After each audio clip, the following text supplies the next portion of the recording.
दर्शकों, आपका फिर से स्वागत है। आज हम देख रहे हैं कि हमारे देश में अपनी सरकार बनाने के लिए और वोटरों को लुभाने के लिए हमारे राजनीतिक दल किसी भी स्तर तक जाने को तैयार हैं और इसमें मुफ्त की रेवड़ियां आज ज़रूरत से ज़्यादा बांटी जा रही हैं। मुफ्त की रेवड़ियों के चलते संबंधित राज्य की अर्थव्यवस्था चौपट होती जा रही है, जिसका एक जीता था उदाहरण हमें अभी जल्दी में मिला था जब हिमाचल सरकार ने घोषणा की कि हम सरकारी कर्मचारियों की तनख्वाह देने में भी सक्षम नहीं हैं और मुख्यमंत्री ने कहा कि हम भी तनख्वाह नहीं लेंगे। एक राजनीतिक दल ने अभी लोकसभा चुनाव में खटाखट नोट बांटने के लिए पर्चे भरवाए थे और अभी हरियाणा चुनाव में राजनीतिक दल ने लोगों को धड़ाधड़ मकान देने के पर्चे भरवाने शुरू किए हैं। मैं किसी भी राजनीतिक दल का नाम लेना नहीं चाहता हूं, क्योंकि लगभग सभी राजनीतिक दल अपने अपने स्तर से मुफ्त की रेवड़ियां बांटते ही हैं। लेकिन प्रश्न इस बात का है कि क्या ये स्वस्थ लोकतंत्र के लिए और साथ ही साथ देश की अर्थव्यवस्था के लिए ठीक है? इसके क्या दूरगामी असर होने वाले हैं? इसी बात की चर्चा के लिए आज हम परवेज जी के साथ हैं, जो कि राजनीतिक मामलों के अच्छे जानकार हैं। नमस्कार सबको। बड़ा एक पेचीदा राजनीतिक सवाल आपने जो है वो किया है। सवाल में जवाब भी है और जाहिर सी बात है कि इधर चूँकि लगातार जो है वो ऐसा देखा जाता है कि हर 1-2 महीने के बाद जो है एक चुनाव किसी न किसी राज्य का होता ही है। एक चेन चली हुई।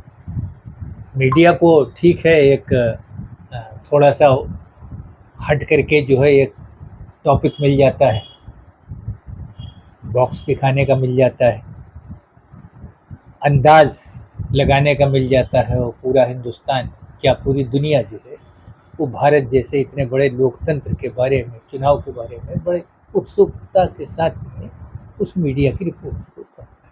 ये तो एक अलग चीज़ हो गई। मैं समझता हूँ कि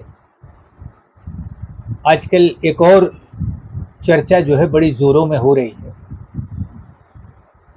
कि एक देश एक चुनाव बिल्कुल की बात हो रही है। कभी इस पे आगे बात करेंगे कि इसके क्या आफ्टर इफेक्ट हो, अंदाज हम लोग कर सकते हैं। मुझे लगता है मेरे सवाल का जवाब कहीं इसमें भी छुपा हुआ है। तो ये जो बीच में जो है 2-2, 3-3 महीने में अभी एक चुनाव से निपटे नहीं, तो ये एक ऐसा जैसे कि एक मुसाफिर जो है वो कंधे के ऊपर उसने बैग लादा और उसका नाम प्रशासन में कह दिया चुनाव आयोग और राजनीतिक दल ने कह दिया पार्टी। उन लोगों ने अपने कंधे के ऊपर एक एक जो है वो बस्ता लादा और जनता के बीच चले गए। चुनाव आयोग की भी पोजीशन यह है कि आपने देखा कि इतने बड़ा चुनाव अभी 2024 का लोकसभा का हुआ, किसी ने चुनाव आयोग को बधाई शायद ही दी कि कैसे इतना बड़ा चुनाव जो है, चरणों पे तो एक आलोचना हुई, लेकिन कैसे ये इतना बड़ा चुनाव हो गया, संपन्न हुआ, समय के ऊपर हो गया, सब कुछ हुआ।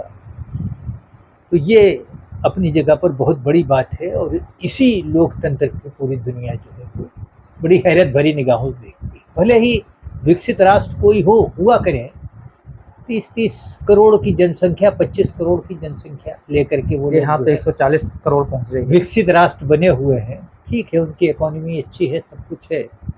कोई हथियार बेच रहा, कोई बारूद बेच रहा, कोई बम बेच रहा, कोई रॉकेट बेच रहा, कोई कुछ बेच रहा।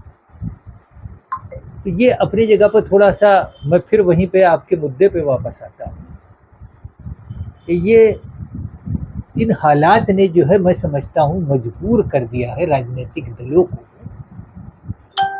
कि लोग कहते हैं कि अब आप झोले में से क्या निकालोगे, पिटारे में क्या है तेरे। उसने एक चीज तो निकाल दी, एक बार चुनाव हुआ उसने निकाल दिया, चुनाव मंशूर बन गया, घोषणा पत्र बन गया और बनने के बाद जो है वो लागू हो गया। लेकिन अब 2-2 महीने में राज्यों के चुनाव होंगे। अभी साउथ में है तो कहाँ पे हमारे देश में कहीं ना बोलियां कहीं अलग चुनाव होता ही रहता है। नहीं, संस्कृति अलग, बोली अलग, मुद्दे अलग, भाषा अलग। तो ये सब चीजें जितना सांस्कृतिक विरासत में हेट्रोजीनियस सिस्टम है, तो वो जाहिर सी बात है कि हर चीज में जो है वो चीज आई है। तो अब उसके चलते चुनाव में मैं समझता हूँ कि ये रेवड़ियाँ जो हैं ये इन्होंने प्रवेश पा लिया है। इनके कुछ चुनाव के नतीजे भी कुछ इस तरीके के निकले कि लोगों ने भरोसा करके उस चीज़ को, ये इस बात की निशानदेही है कि देश में गरीबों की स्थिति क्या है। जाड़ों में कंबल बट रहे हैं, एक भीड़ लग जाती है। मैंने भी राशन खूब बट बांटे रहा है, हैं। एक भीड़ लग जाती है। मैंने भी कंबल खूब बांटे हैं। तो किसी चीज़ का जो है ये बांटने का और ये जो सिस्टम है, आप देखिए कि 80 करोड़ जनता जो है वो मुफ्त राशन ले रही है और वो ऐसा प्रोग्राम में बंद होने का नाम नहीं लेता, क्योंकि अभी वो डेवलपमेंट में सेचुरेट नहीं हुए हैं। हम उनकी आर्थिक स्थिति जो है वो उस स्थिति पे नहीं ला पाए हैं कि अब उनको मुक्त किया जा सके। डेवलपमेंट स्ट्रेटजी का तो मतलब मैंने डेवलपमेंट स्ट्रेटजी पे काम किया, रूरल डेवलपमेंट में, सब चीज़ों पे। असल में मेरा सबसे बड़ा जो है वो वास्ता मेरे जीवन के 40 साल जो है रूरल डेवलपमेंट पे है। और आज नरेंद्र तिवारी जी नहीं हैं, उनको पूरा हिंदुस्तान विकास पुरुष कहता था, वो मुझसे कहते थे कि आप विकास पुरुष हैं पीलीभीत। तो काफी लंबा आपने काम किया है। ये चीज़ जो है वो रेवड़ियाँ निकल करके आई और इसका इम्पैक्ट, दल कोई पीछे नहीं।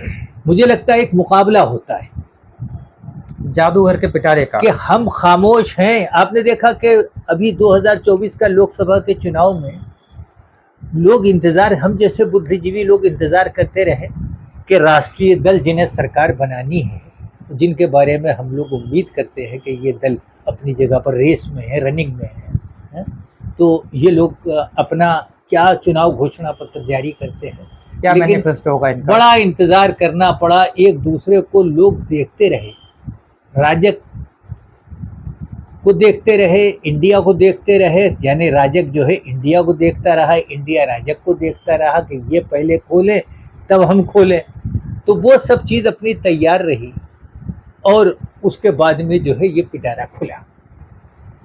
तो उसी तरीके से जो है वो ये राज्यों के चुनाव में भी जो है ये मुद्दों को लेकर के पिटारा खुलता है।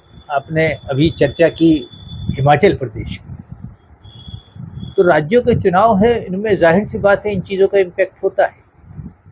एक जो जोखिम वर्ग है गरीबी का, गरीबी स्तर से नीचे का, बिलो पॉवर्टी लाइन का जो वर्ग है, बीपीएल का, और आप देखिए जो मध्यम वर्ग है, ऐसी बात नहीं है आज मध्यम वर्ग की बात कोई नहीं करता।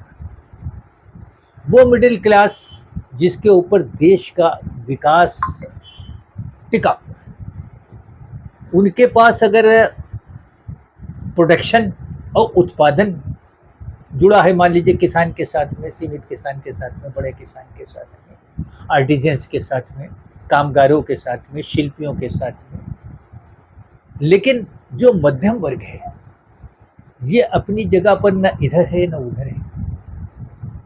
वो मुफ्त शिक्षा भी उसको नहीं मिलती, आरटीई भी उसके पास नहीं है, राइट टू एजुकेशन नहीं है, उसके पास कुछ भी नहीं है सिवाय टैक्स भरने के और वो पेंशन उठाने। देखिए टैक्स तो एक छोटे से लेकर बड़े तक किसी न किसी रूप में वो दे रहा है।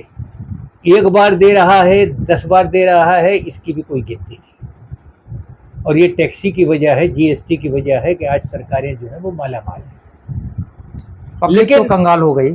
लेकिन सवाल इस बात का है कि जो ये बांटने की बात होती है, इनके पास कोई इकोनॉमिस्ट, पार्टियों के पास सेल होगी।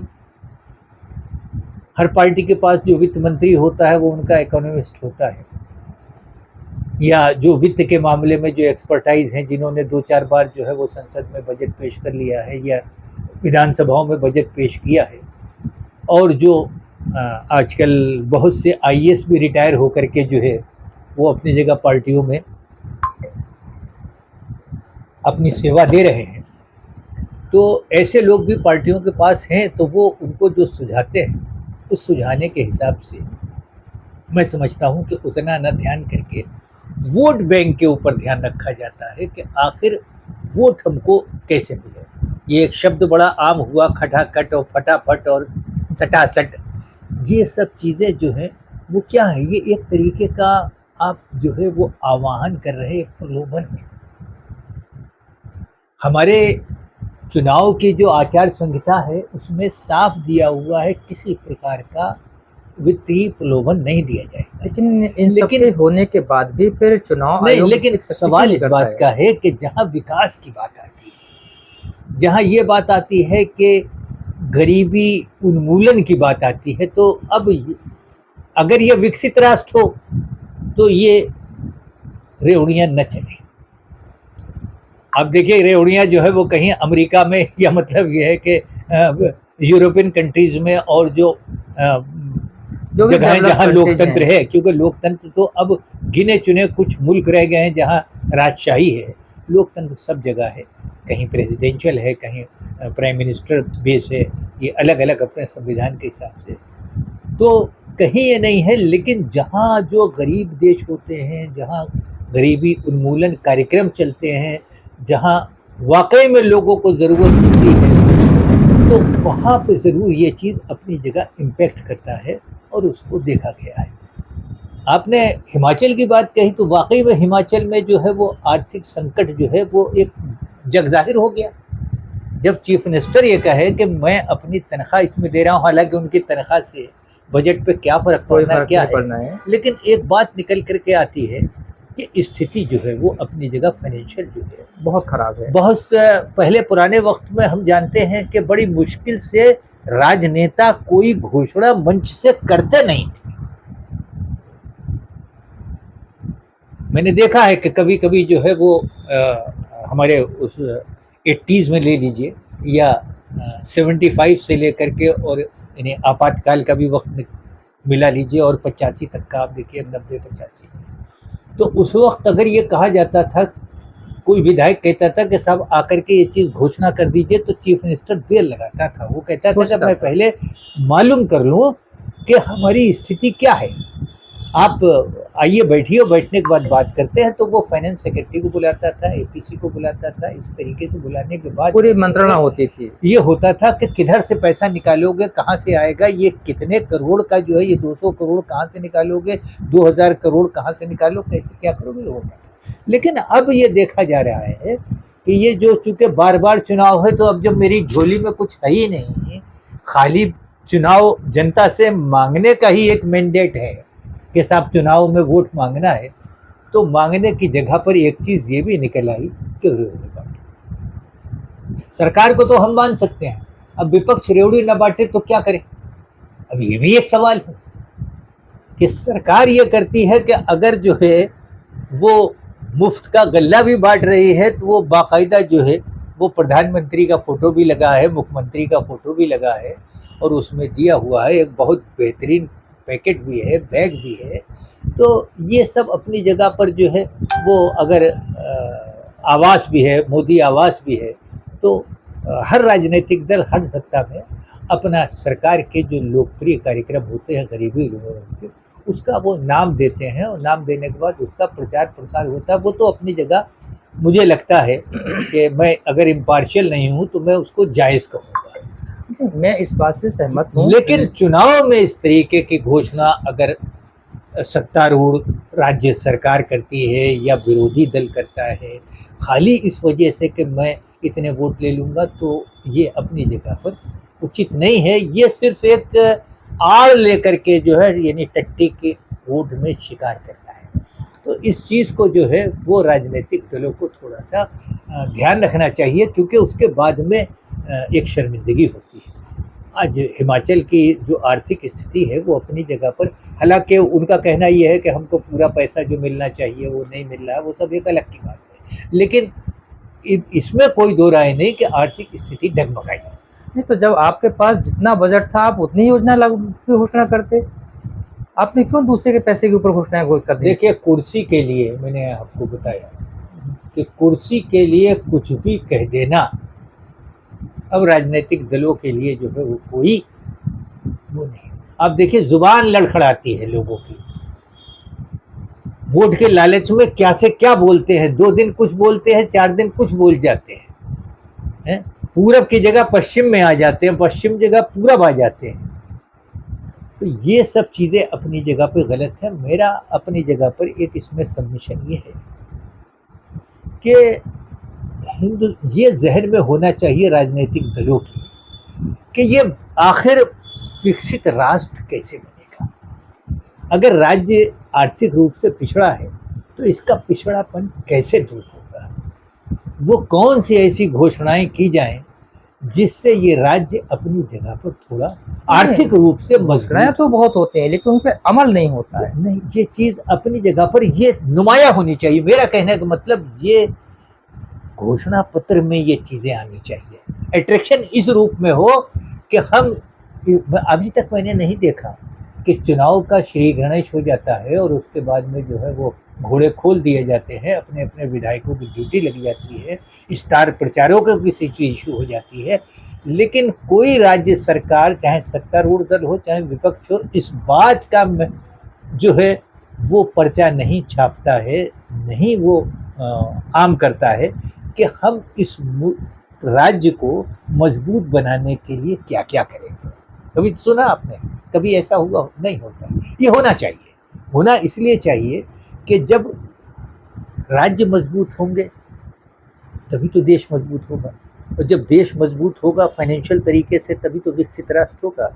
जब प्रोडक्टिविटी, उत्पादन और खर्च के बीच में सामंजस्य होगा, पैसे की आमद और खर्च के बीच में सामंजस्य होगा, मध्यम वर्ग जब ऊपर आएगा। आप बजाय मुफ्त में राशन देने के आप रोजगार क्यों नहीं देते हैं?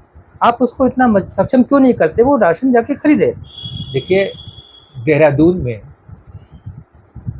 दिल्ली के कुछ रिटायर्ड अफसरों ने, और उसमें फौज के भी लोग शामिल थे, रिटायर्ड अधिकारी थे, इन सब ने एक ग्रुप बनाया था, उसका नाम रखा था भारत शोध। और शायद वो बात 2011-12 की है। मुझे उसमें रूरल डेवलपमेंट के ऊपर और किस तरीके से भारत में जो है डेवलपमेंट को जो है वो कैसा हो, उसमें एक विषय ये भी था कि सरकारों की जो मशीनरी के ऊपर जो है तनख्वाहों पे जो खर्चा होता है, कितने कितने राज्य ऐसे हैं जो अपने स्टेट की तनख्वाह तक नहीं निकाल पा रहे हैं। आज आप देखिए, उससे बचने के लिए एक रास्ता निकाला गया है, आउटसोर्सिंग, संविदा भर्ती, कॉन्ट्रैक्ट सब। और ये हालत है कि आउटसोर्सिंग का जो अपनी जगह पर जो हथियार है, जो रॉकेट है एम्प्लॉयमेंट का, वो हर डिपार्टमेंट में फैलता जा रहा है। रेगुलर भर्ती हो ही नहीं रही है। 2 स्थिति आती जा रही है, एक तनख्वाहदार, एक मानदेयदार। तो ये एक रास्ता ये निकाला कि किसी तरीके से कि तनख्वाहों का बोझ जो है, मैन पावर भी बढ़े, क्योंकि अगर अपॉइंटमेंट नहीं होंगे तो काम कैसे चलेगा, ऑफिसों की भीड़ और रिड्यूसल कैसे। सभी विभागों में 7 से 8 हज़ार रुपये, 10 हज़ार रुपये में वो वर्कर रखे गए, उनसे वो काम लिया जाए जो कि रेगुलर वर्कर कम से कम 50-60 हज़ार की सैलरी लेके करता है। देखिए, लेबर में एक एक्ट है, कितने एक्ट एक दूसरे को कंट्राडिक्ट कर रहे हैं, इन चीज़ों में उसका भी ध्यान रखें।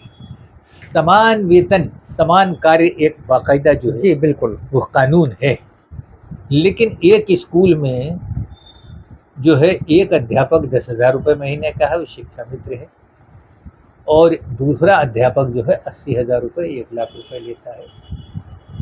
और उसके अलावा उसको बहुत सारी सुविधाएं अलग से मिलती हैं। वो सुविधाएं छोड़िए, खाली वेतन पे मैं बात कर रहा हूँ। तो मैं इसके वाइल्ड लाइफ की जो है जायका का जब प्रोजेक्ट मेरे पास था, तो मेरे पास टाइगर रिजर्व के 70 गांव थे। उनके स्कूलों में जाना होता था, और जाना जब हुआ तो टीचर ने हमेशा मुझसे फ़ोन पे कहा कि वो शिक्षा मित्र से कह दिया वो सब स्कूल में इंतज़ाम कर देंगे। तो शिक्षा मित्र गांव में जा कर के स्कूल में अटेंडेंस को पूरी करना, कि बच्चे ज़्यादा से ज़्यादा आ जाए। हम ये भी कहते थे कि कहीं ऐसा ना हो कि हम वहाँ पे जाएं तो वहाँ 15 बच्चे हो। अगर इनलोड जो है वो 300 बच्चे हैं या 500 बच्चे हैं या 1000 बच्चे हैं, तो उसमें जो है वो हमारे प्रोग्राम में जो है वो कम से कम 800 80% 70-80% अटेंडेंस होना चाहिए।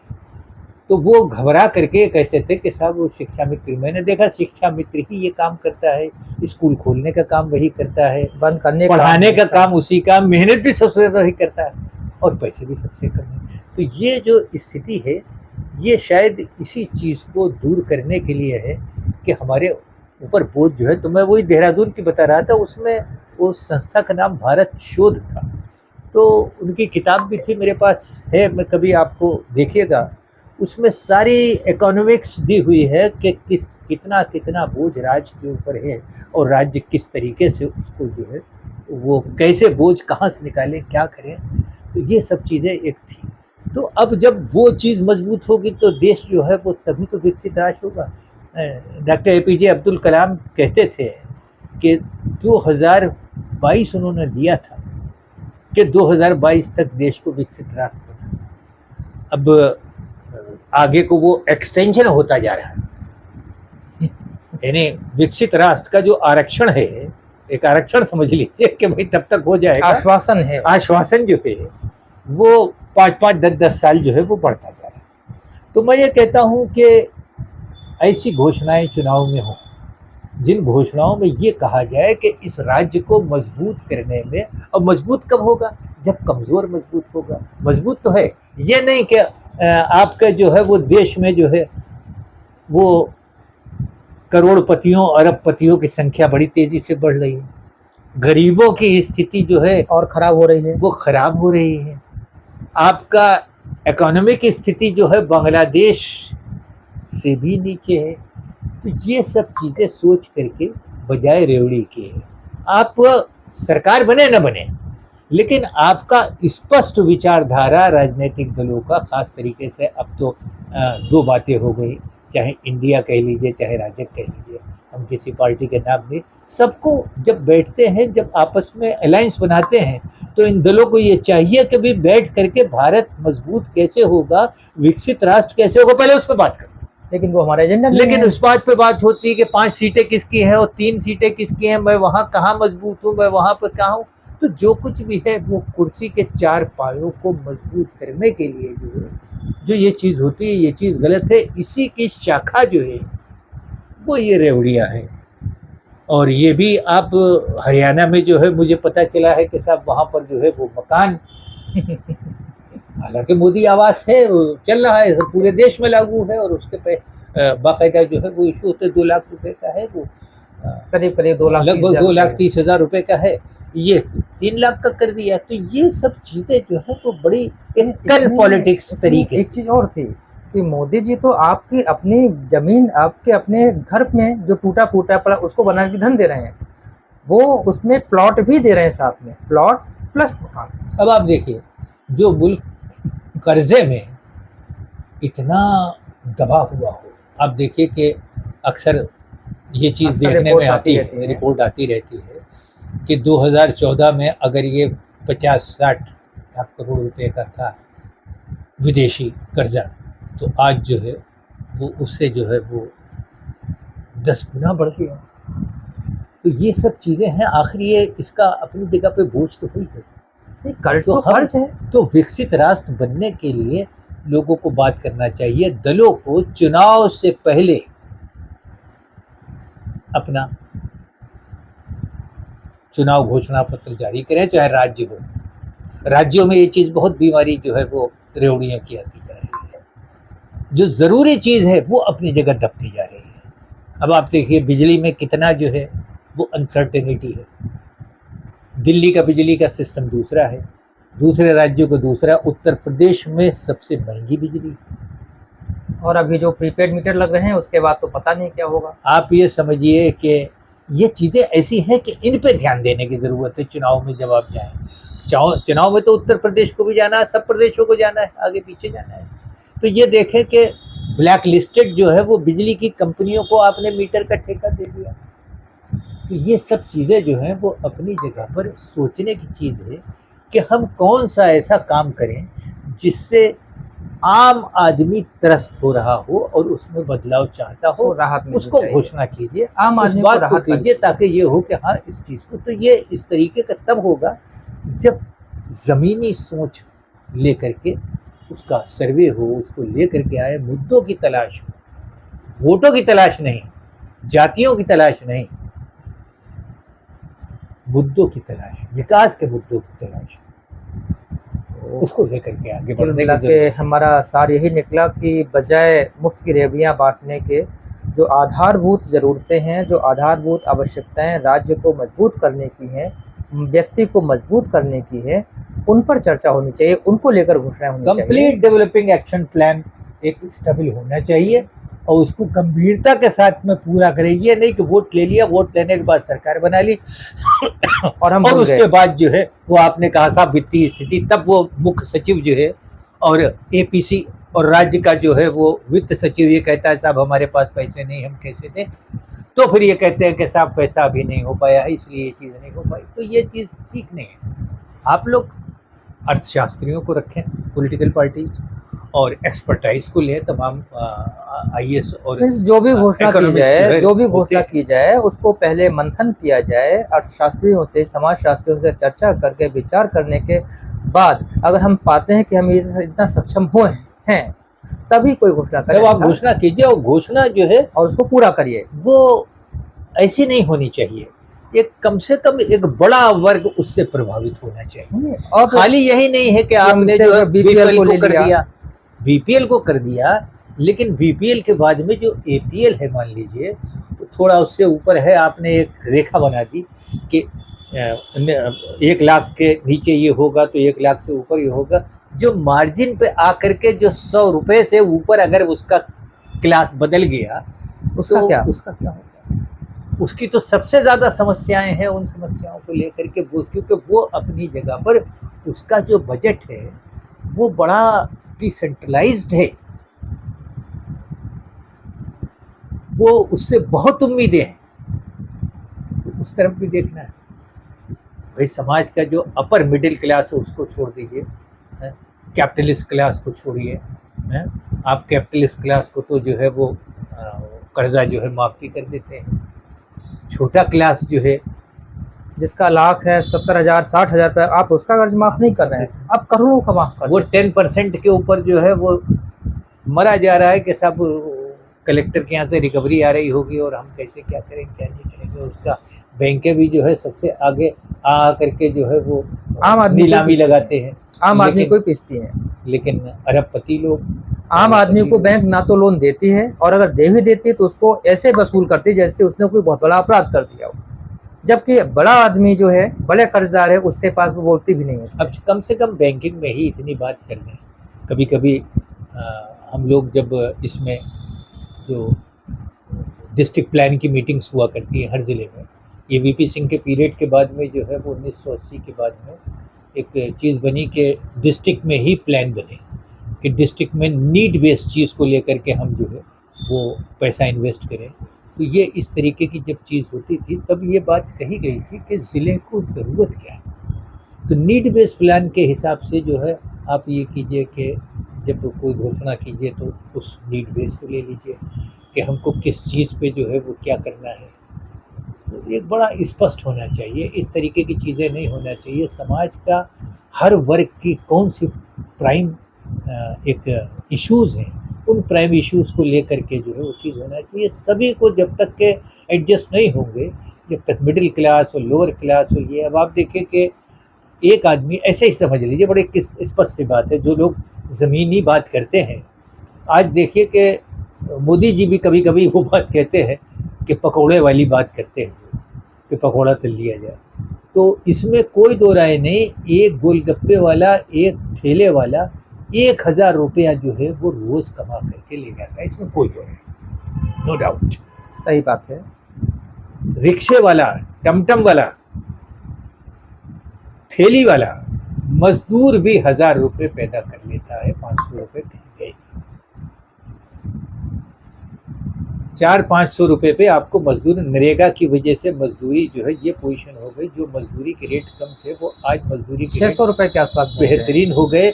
और आप ये समझ लीजिए 600 रुपये का मतलब अगर उसने 30 दिन काम किया, वो छुट्टी नहीं करता है, तो 6 तिया यानी 18,000 रुपया उसके कहीं नहीं गए। अब आप आ जाइए सर्विस सेक्टर में, जिसकी बड़ी मांग है। उसमें भारत शोध में ये बात कही गई थी कि ये पूछा गया कि भाई तुम अपने परिवार में बच्चों को क्या बनाना चाहते हो? उनका एक टारगेट है सरकारी नौकरी, बस खाली वो सारे कंपटीशन और सारे सब पूरा जो कर रहा है सरकारी नौकरी के लिए कर रहा है। तो ये उस सेक्टर में देखिए कि अब पढ़ा लिखा जो है वो अगर गया तो पढ़ा लिखा MCA, BCA और ये टेक्नोक्रेट भी जो जाता है तो 10-10 हज़ार रुपये पे दिल्ली में जा कर के उनका खर्चा नहीं निकलता है। वो इस तरीके से उसमें जो सिलेक्टिव जो ब्रेन होता है वो तो बड़ी कंपनीज ले जाती हैं, लेकिन छोटे से तो ये एक परेशानी। एक मिडिल क्लास ने अपने बच्चे को जो है वो MCA कराया, MBA कराया, चार्टर्ड अकाउंटेंट बनाया और प्रोफेशनल्स में ले गए, लेकिन वहाँ अच्छी जगह पे तो अच्छा वो इतना, बाकी जगहों पर जो है उनके पास जो है वो हमने ये देखा कि बड़े बड़े पढ़े लिखे चपरासी की नौकरी में अपने सर्टिफिकेट नहीं लगाते हैं, 10वां पास का लगा करके MSc और BSc जो है वो अपनी नौकरी के लिए चपरासी के लिए दरखास्त दे रहा है। तो ये सब चीज़ें हैं, इन सब चीज़ों को लेकर के अगर चुनाव में जो है जाएं और उनमें कोई घोषणा की जाए तो मैं समझता हूँ ज़्यादा अच्छा है, बजाय इसके कि रेवड़ियाँ बांटने के। वो तो डेवलपमेंट प्रोग्राम है, आपको करना आप कीजिएगा, कौन मना करता है? आपके पास अर्थ हो, आपके पास मजबूती हो, आप उस चीज़ को कीजिए। आपका बहुत बहुत धन्यवाद। धन्यवाद। अगली चर्चा हमारी फिर से समाज के किसी ज्वलंत मुद्दे को लेकर होगी और मुझे उम्मीद है कि आप सबको अवश्य पसंद आएगी। धन्यवाद। नमस्कार।